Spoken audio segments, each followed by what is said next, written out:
Cuando en julio de 1973 la mafia calabresa secuestró a su nieto de 16 años, el empresario petrolero John Paul Getty, de 81, era considerado el hombre más rico del mundo, con una fortuna de alrededor de $2.000 millones.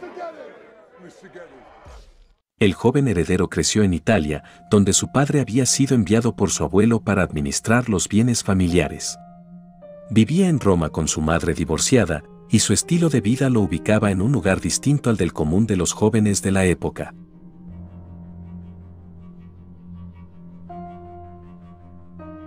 Su manifiesta adhesión a las revueltas estudiantiles de entonces, la rebeldía por la que lo expulsaron del exclusivo colegio privado al que asistía, y su presencia infaltable en los locales nocturnos de moda entre la bohemia vernácula, había logrado que le pusieran el apodo «el hippie de oro».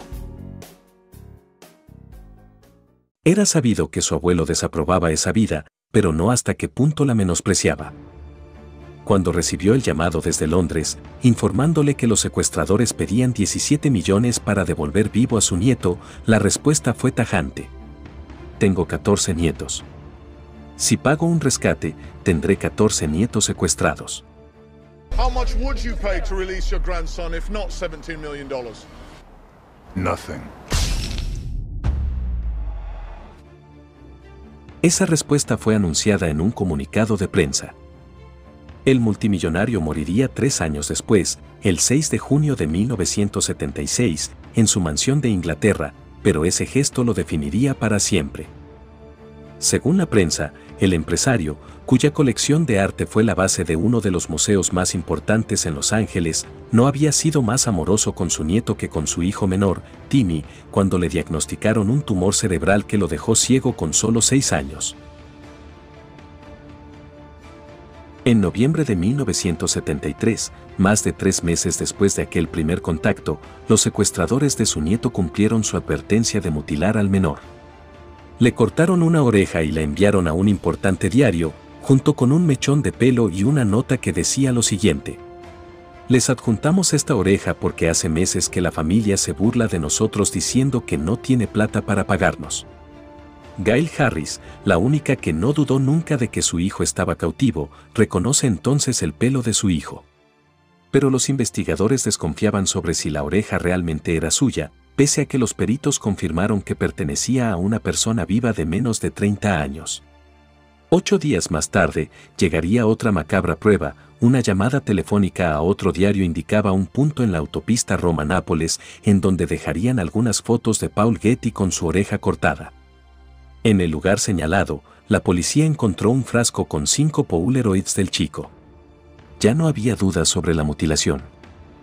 El magnate petrolero accedió finalmente a pagar poco más de $2 millones. Eso era, de acuerdo con la biografía de Pearson, el máximo que sus contadores le aconsejaron que podría deducir de sus impuestos.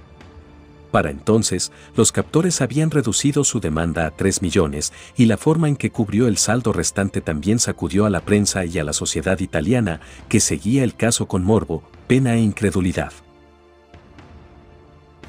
Getty le prestó a su hijo $800.000 con la condición de que se los devolviera con el 4% de interés. El 17 de diciembre de 1973, en medio de una tormenta torrencial, un camionero encontró al niño. Estaba desnutrido, golpeado y mutilado en una estación de servicio abandonada de Salerno. Había pasado exactamente 5 meses en un atroz cautiverio, por el que más tarde se detendría a 9 hombres vinculados a la mafia calabresa. Nunca se recuperó.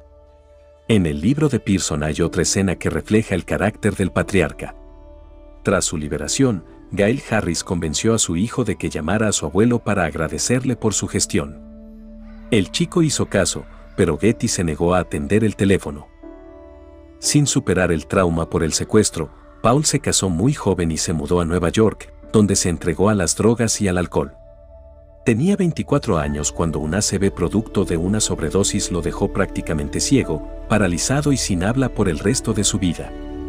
Murió en la mansión familiar de Wembley Park, en Londres, en febrero de 2011, a los 54 años, apenas acompañado por su madre y sus enfermeras.